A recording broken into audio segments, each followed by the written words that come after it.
The reading today is from the New English translation of St. Paul's letter to the Corinthians. Having a lovely time, wish you were here, love, Paul.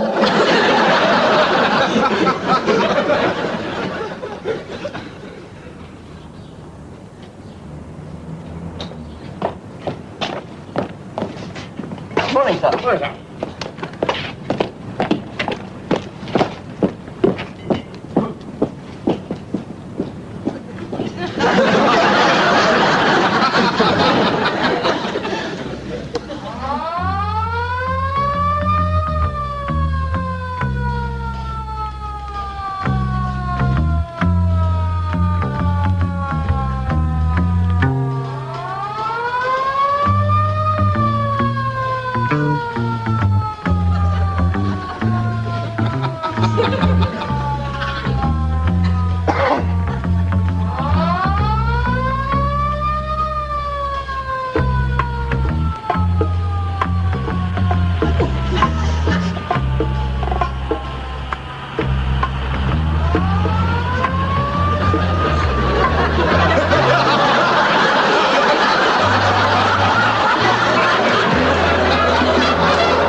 Thank you very much, and good evening, and welcome to the show. This is what we call in the business doing the opening spot. And I looked up the word spot in the English dictionary, and it means a nasty stain or blemish. A small swelling likely to pus. See pimple. Good evening, ladies and gentlemen, and welcome to the opening pimple. A strange thing, actually, about appearing on television, that you do actually leave yourself open to, I don't mean criticism so much as remarks. I was in a bar quite recently, and a fellow said to me, he said, "I saw your last series twice." And I said, "Oh, thank you." And he said, "Do people send in funny stories?" And I said, "Yes." He said, "Why don't you use some?" I said, "If you didn't like it, why did you look at it twice?" He said, "I couldn't believe it the first time." Actually, we were down, for this series, we were down in Eastbourne, and there was a conversation which was overheard by two ladies in a hotel, and one said, "Have you ever seen the Dave Allen Show?" And the other one said, "No." She said, "It's on BBC Two." And she said, I didn't say I couldn't receive it. I said I haven't seen it."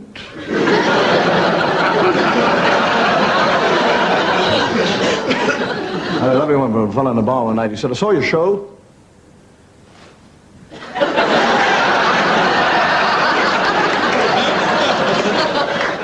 He's in the hospital with a hernia.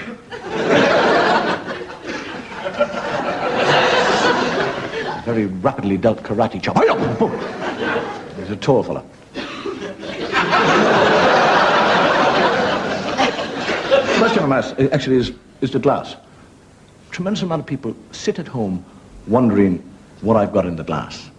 They're always coming up and saying, "Is that whiskey? Gin? Brandy?" I can tell you here now, and I mean this very honestly, that is plain, honest to God, ginger ale.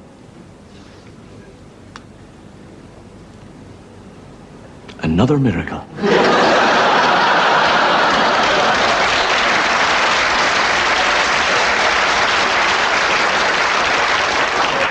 It just goes to prove that the power of prayer works. It is said that one drink is enough, two is one too many, and three is not nearly enough. But actually, a lot of people will disagree with me, but I would say that booze is the key to heaven. Truly, I mean that.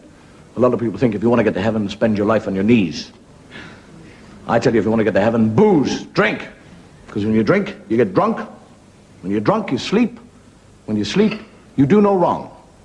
And when you die, because you spent your life doing no wrong, you'll go to heaven. So if you want to go to heaven... We had a very famous man in Ireland once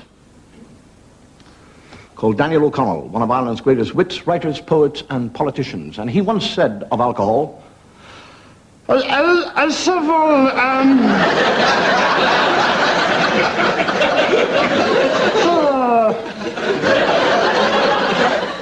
he's also said that 10% of all car accidents in this country are caused by people who drink.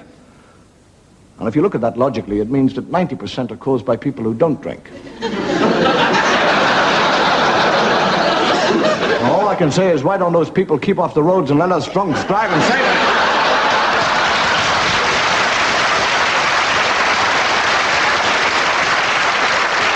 Surprising actually what people will do to get money to drink.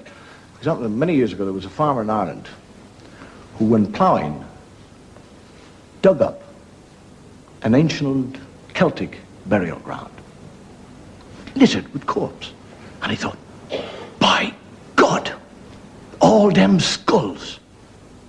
I'll go down to Shannon Airport and I'll wait for the Americans to come off. And I'll sell them the skulls.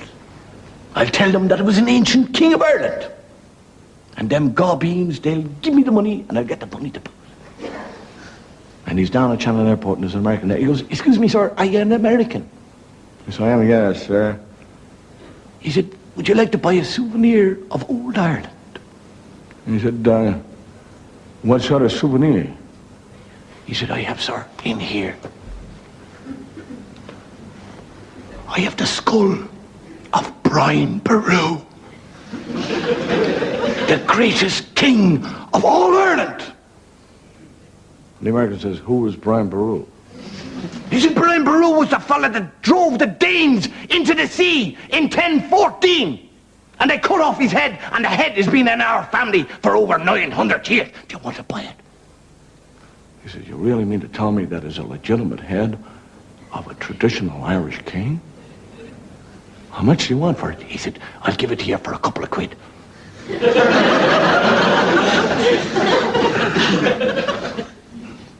Pays him. And a month later, he's back in Shannon Airport.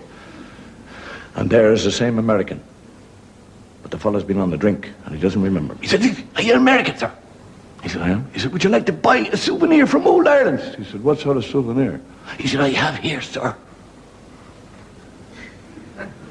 the skull of one of the greatest kings of all Ireland, Brian Boru. He said, what are you talking about? You sold me the skull of Brian Boru a couple of weeks ago for a couple of quid. And he said, that one's smaller than the one you sold me before. And he said, ah, yes, but this was when he was a boy. There's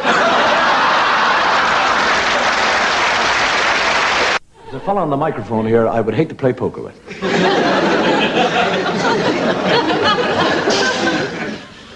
You know, a thing we in the modern day are accused of is what we call a lack of consideration.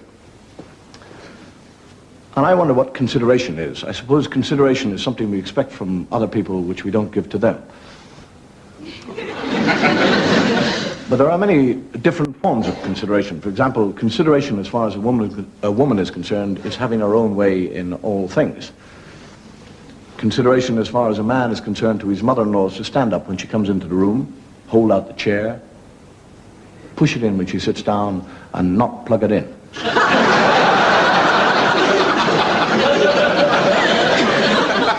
Consideration to your doctor would be to remember only to get sick during surgery hours, and never on a Sunday. Consideration to the government in times of trouble is to vote the opposition in. Consideration on the part of a bride to the groom on the night of the honeymoon is to remember that he is not the best man.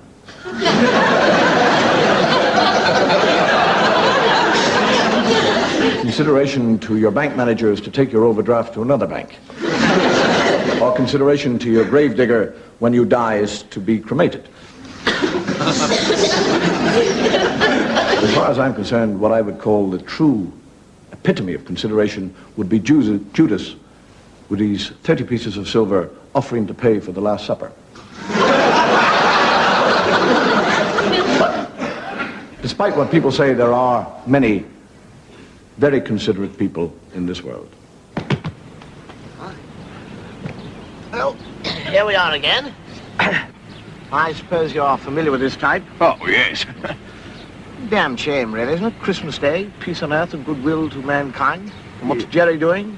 Dropping bombs on us. So, well, I suppose we better get on with it. I just unscrew these little screws here. There's one. Sir. I'll be slightly careful in case it's a booby trap.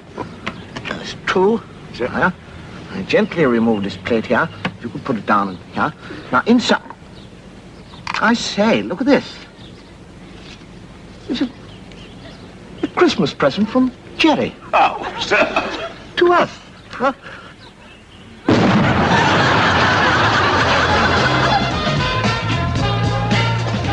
You are allowed one last request.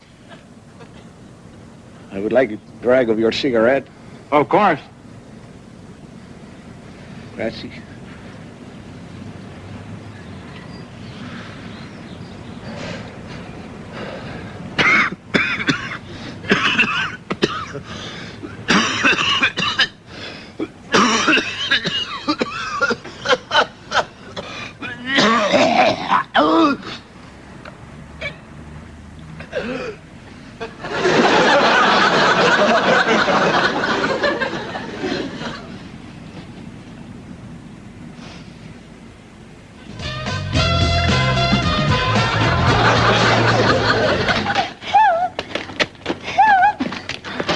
You're still alive.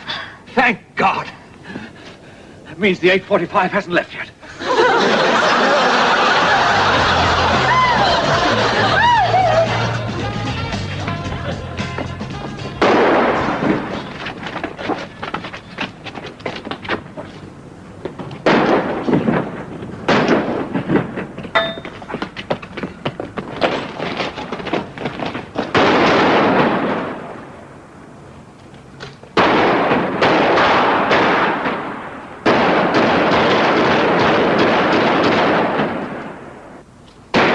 Okay, Copper!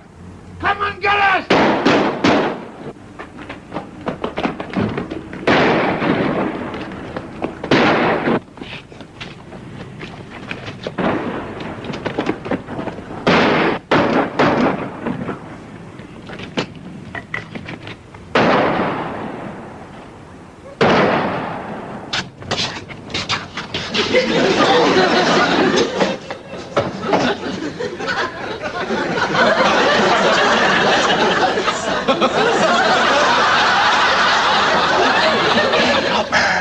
This is what you get, Lord. I shall now read the last will and testament of the late Nathaniel Grimsdyke. Yes, well, go on, go on. I, Nathaniel Grimsdyke, of Nuffield Court, Lexton Crescent, Essex, well, in the county of Essex, in the kingdom of Her Majesty... Oh, get on with it. Get on with it. Queen Victoria, being of sound mind, leave my entire fortune, consisting of not 1 million, No, no. You mean there's more? not 2 million, What, 2 million? but 3 million pounds. 3 million pounds. I leave all of this to George. George, that's me. I'm George also. To George. To George Arthur. Yes, yes. I'm Arthur too. To George Arthur. It's very unusual. To George Arthur. I can't seem to make out the last. I think it might be B. B! Here! He's mine! Oh! On the other hand, it could be a C. She's mine, all mine! 3 million pounds!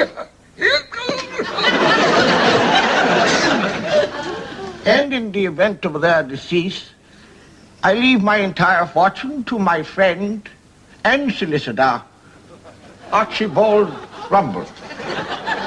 That's me.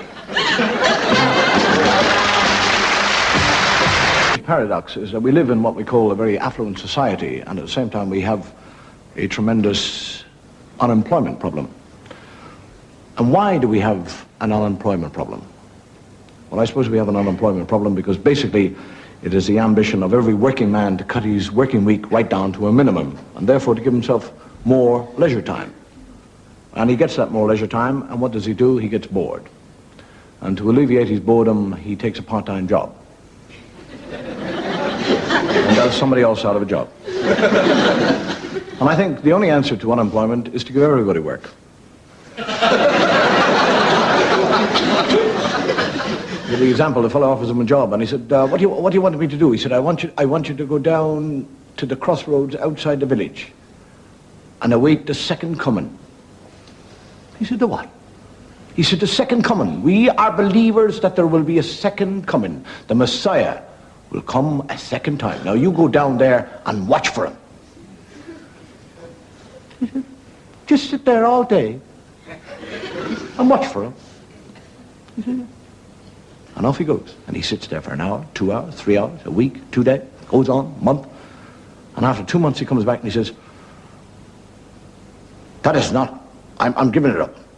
I'm not going to stay down there at the crossroads waiting for the Messiah to come up the road. He said, it's not only badly paid, it's a boring job. And the fellow said, yes, but you have it for life.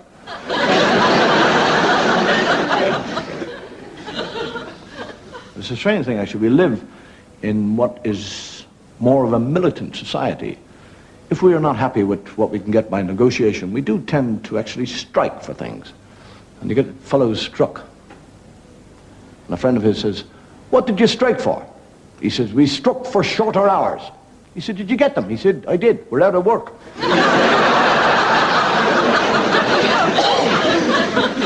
And what I would say, there are people actually who give more to a job than they take from it. For example, take a television news reporter who spends his life traveling to the world's trouble spots. And despite discomfort, hardship, not to mention personal danger, is prepared to give and take more from the job. This is Geoffrey DeWitt reporting the war-torn and besieged city of Santa Almondo. The rebellion is over. The rebels under Sancho de Vera have taken over the country. Sancho de Vera, president for only 1 hour, is in control. Already his supporters are out rounding up, shooting and murdering the supporters of the last regime. It is apparent that Sancho de Vera trusts nobody. In this massive purge, no one is safe. And I mean no one. Geoffrey DeWitt, BBC News, Santa Almondo.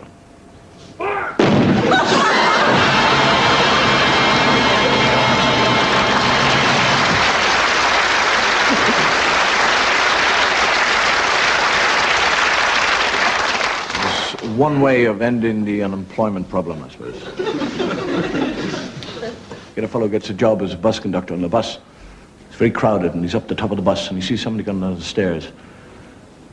And he sees he wants to get off. And he can't get down to ring the bell. So he's right beside the driver. So he goes tick, tick, tick, tick, on the window with a coin. And the driver puts his foot on the brakes and goes, and stops on 2 feet. And the people are all on top of one another and they're all scrambling up. And he whips back the window and he says, who did that? The conductor said, I did. He said, well, don't ever do it again. He said, why? He said, I used to drive a hearse.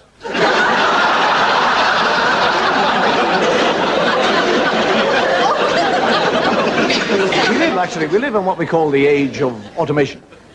And people are very worried that the machine will take over for the man. But I don't believe it myself. I think a machine will always be what we call a machine, but a man is always an individual.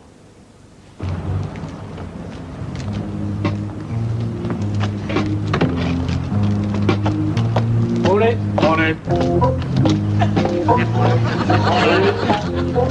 it. Hold it.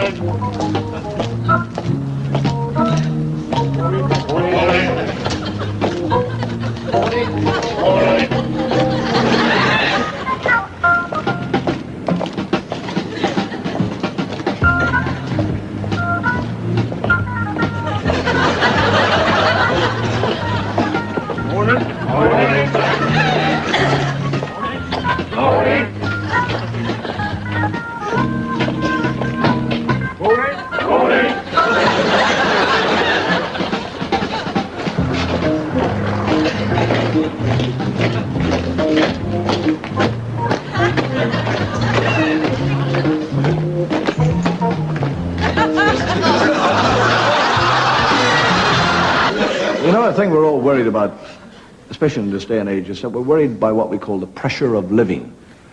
We're all trying to get away from it all. There's a story about a man in a bar, and he's very dejected, sad, down. And the barman said, "What's wrong with you?" And he said, "I'm sick." He said, "I'm sick of it all." He said, "I'm sick of my wife, children, the mortgage, the bills, the boss. I'm sick of all these pressures which are coming in on me. And they're beginning to destroy me." And the barman said, "You know," he said, "I had a man in here about 4 or 5 years ago, exactly the same as you. And he gave it all away. And he's the only man in the world who has discovered the secret of peace and tranquility. He has actually discovered, by inwardly looking at himself, the secret to pure happiness." And the fellow says, "Where is he? Where is he? Where does he live? Because I must find that secret from him." And the man said, "I don't really know. The last time I heard, he was living in the Himalayas." And he said, "That's it. I will go to him and I will find out the secret of happiness and peace and tranquility."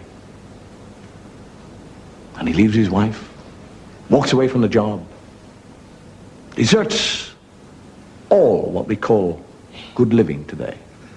And for 7 years he searches for this man. And after 7 years of searching and seeking, he eventually arrives on a mountain and he finds that man. And this man has an aura of peace about him, of happiness. Contentment is written on his face. And he runs up to him and he says, "Are you the man who has discovered the secret of life, the secret of peace, tranquility, contentment?" He said, "Yes, I am." He said, "Give to me your secret. It's the only way that I can be saved." And he said, "The secret of peace and tranquility and contentment is never to argue, never to differ, never to try and impose your will on anybody else, to always be in agreement in everything." And the man said, "That's not the secret of peace and tranquility." And the fellow says, "All right, it's not the secret of peace and tranquility."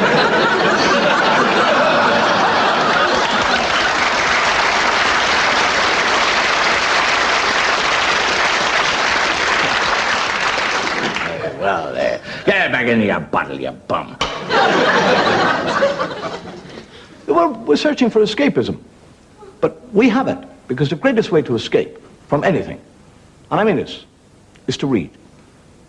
Get yourself a nice big fire with the flames flickering, a book, a large whiskey, and sit there and relax. You read a little, drink a little, warm your toes, read a little bit more, drink a little bit more, read a little bit more, drink a little bit more. Soak the book. Drink a little good old bone. And get yourself another book, because the one you got, you can't read the bloody line there. And put yourself in the bowl and just sit and relax. And dream yourself into another world. No, no, my prince, you must learn to parry. I could have killed thee. No, Sir Griswold. My armor would have protected me. My young prince, if you want to be as great a warrior as your father, the king, you must learn that all things have got a weakness. If I in battle could get you to raise your left arm, there is the most vulnerable point. You just remember that. Well, how's it all going, eh?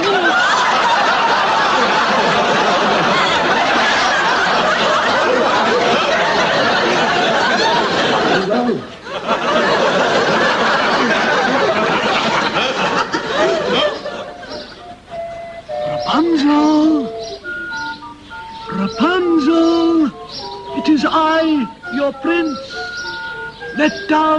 You're here.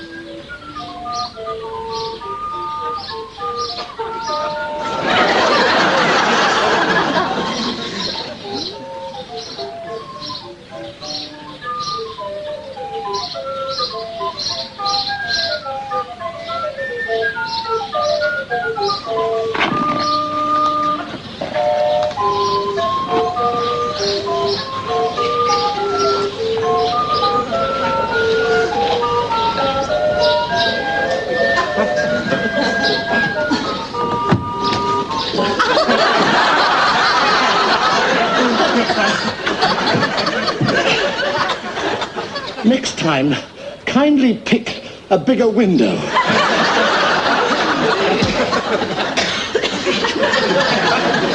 Polonius dead? My darling Ophelia dead?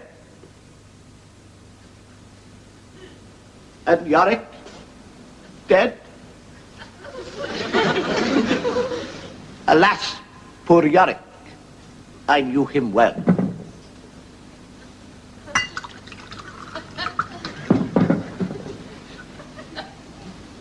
To thee or not to thee? It's a question. But it is no better in the wind to succour the sons and arrows of our greater fortune. My dearest Queen, I am near to death. You have been a wonderful wife and mother. Take care of my son. Teach him to be honest and a worthy successor to my crown. And as for you, my love, weep not. I would not have thee sad. Nor would I have thee a widow. Thou art far too young and beautiful to spend your life in widowhood, mourning me. My dearest, I give to you the key to your chastity belt.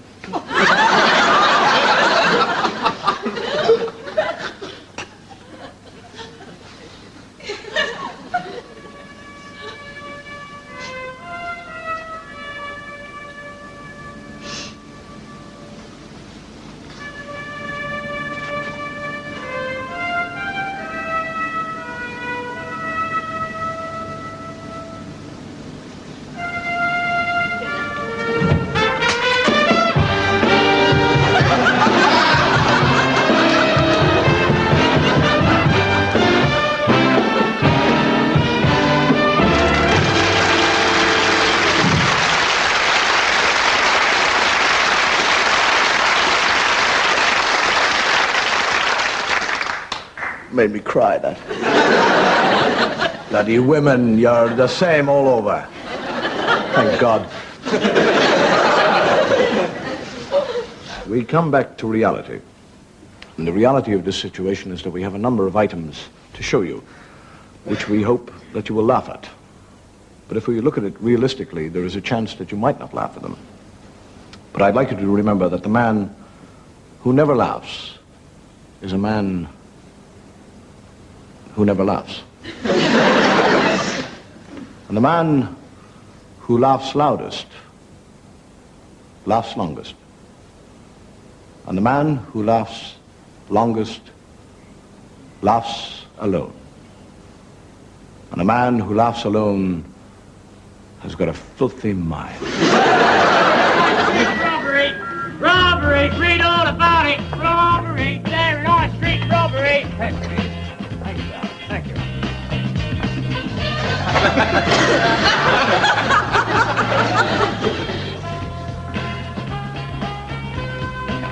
Robbery! There on street robbery! Read all about it! You all right out there, darling? I'm fine. What's for dinner? Oh, That reminds me, how is your mother? she's fine.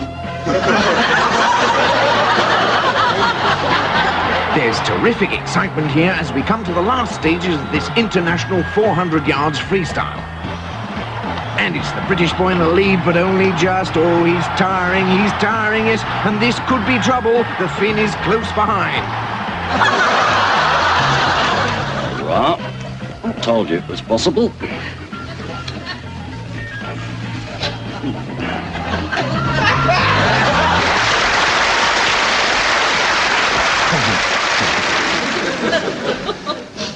Dean Swift once said that we have just enough religion to hate, but not enough to love. And religion basically is based on what we call fear. We are told that if we're good, we will go to heaven, and if we are bad, we will be cast down into everlasting flames. And you get the two gentlemen talking one time to the other. He said, "Do you believe in heaven and hell?" He said, "Certainly not. I'm an atheist, thank God."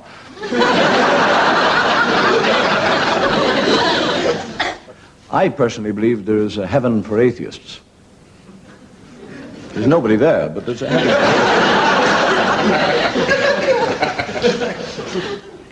You get in Ireland, actually, you get what we call the fire and brimstone preachers.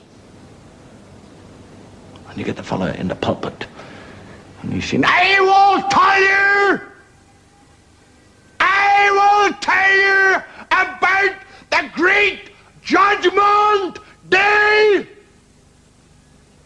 Guess who that is?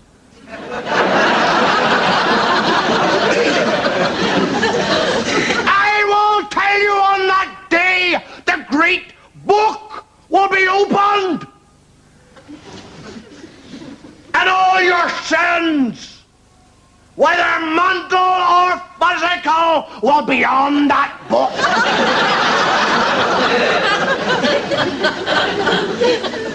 And the Lord will banish the wicked. And there will be a great weeping and a gnashing of teeth. There's an old woman down the front. She says, I don't have any teeth. I said, teeth will be provided.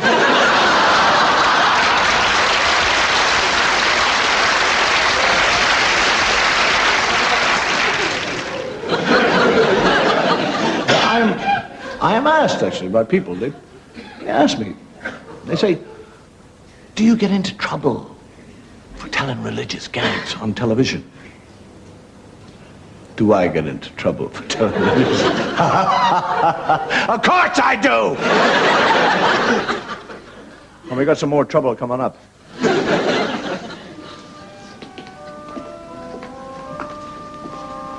Good morning.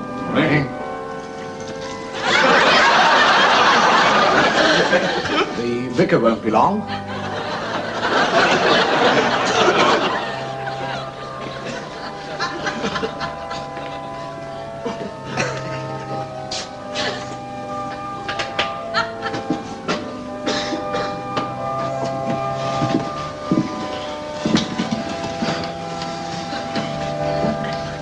Are you ready, my son? Bless me, Father, for I have sinned greatly. Not only have I transgressed the laws of God, but also those of man. I have had unworthy thoughts and committed shameful deeds. I see that you have obviously sinned. For your penance, I would like you to pray on your knees for 1 hour. And when you have these thoughts again, please cancel them out.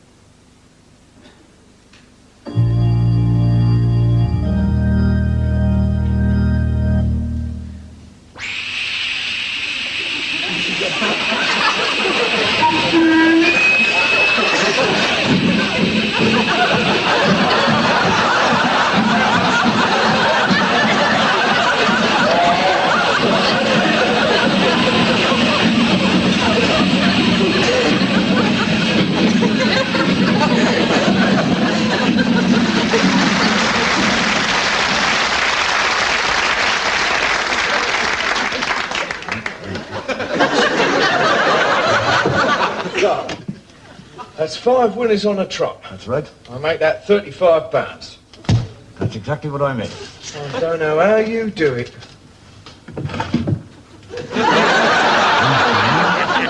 One for me. One for you. One for me. And so we say farewell to the dear departed. A man known to all his friends as the Joker. A man remembered by his friends for the laughter that he brought into their lives through the thousands of little harmless, practical jokes that he perpetrated. And so we say farewell.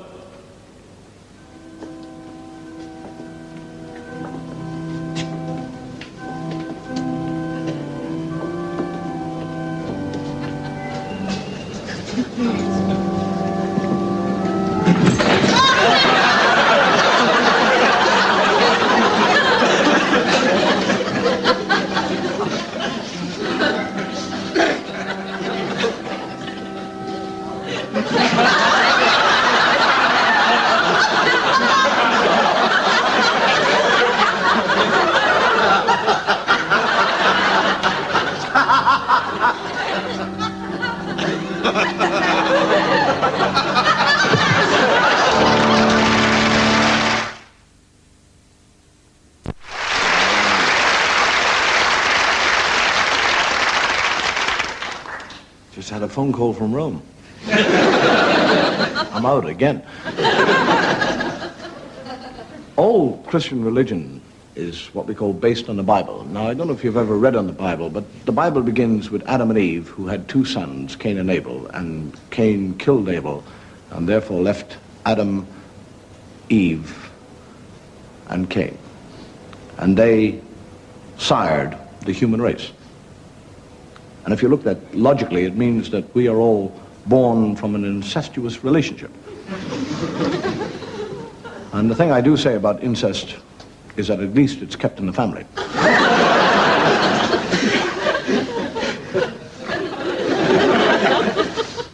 I don't know if you've read about Abraham and his wife Sarah, who gave birth to Isaacs when she was 91 years of age.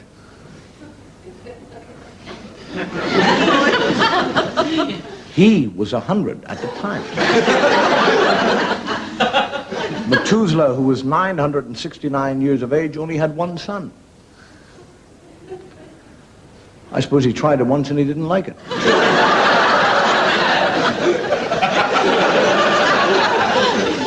But actually, one of the great stories of the Bible is where God put his trust in one man, and that man was Noah and his family.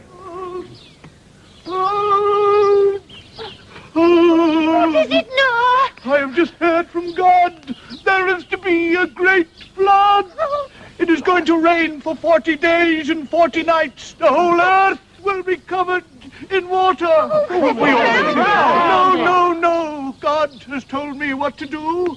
We shall be saved if we do what God told me. Gather round, because we must construct and you must...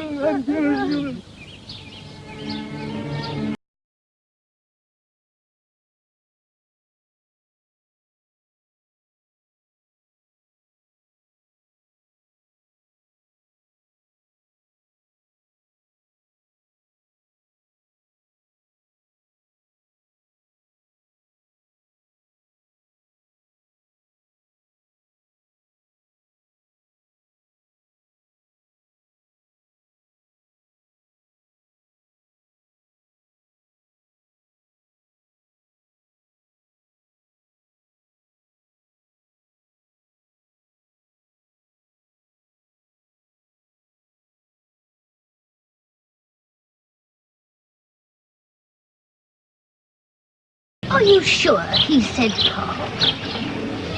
Hey? Are you sure he said park? Of course he said park. He's my God.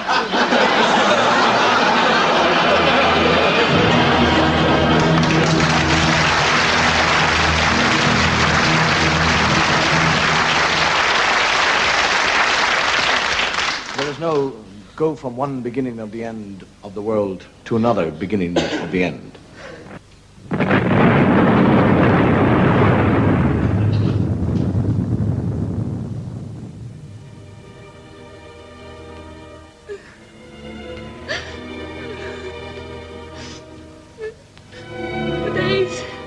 Days of searching. And I'm the only one left on earth.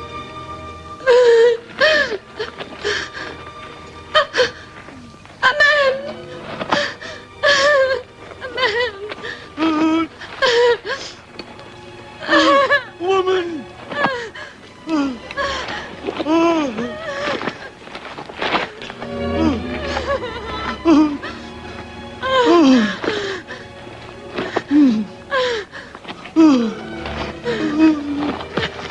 Another man! Another man!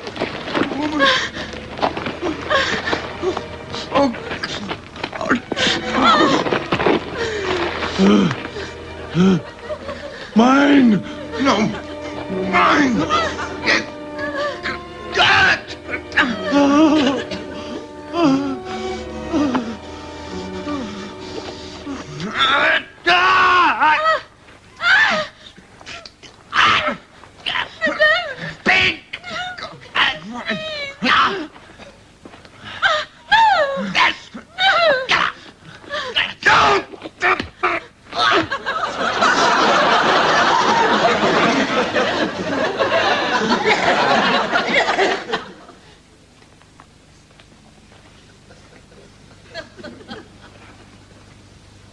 Men.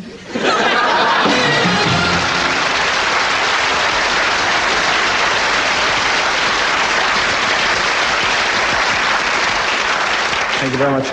Good night, and may your God go with you.